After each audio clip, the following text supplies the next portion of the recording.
The kettlebell or dumbbell deadlift. The deadlift is classified as a hinge pattern as opposed to a squat pattern. Although they are both considered lower body exercises, the deadlift is different from the squat. In the squat, the hips went straight down. There was a lot of knee bend and minimal bend at the waist, and the torso stayed relatively vertical. In the deadlift, we are going to push the hips backwards, bending forward at the waist with only a slight amount of knee bend. In the bottom position, the torso will be much more horizontal than in the squat. Setup. Start by choosing a weight that doesn't feel intimidating. Place it on the floor in front of you and then set up with your midfoot in line with the center of the weight. Take a wider than hip width stance with your feet turned out slightly. Go wider than I'm showing here. Execution. To initiate the movement, bend at the waist and push your hips back just like you would if you were closing your car door while your hands are full of groceries.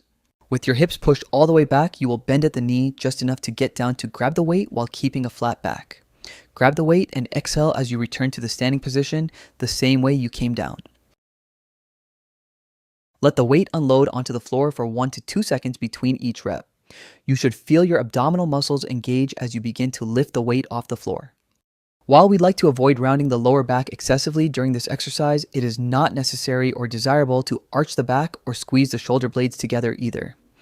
All we're looking for is a reasonably flat back without the hips tucking under excessively.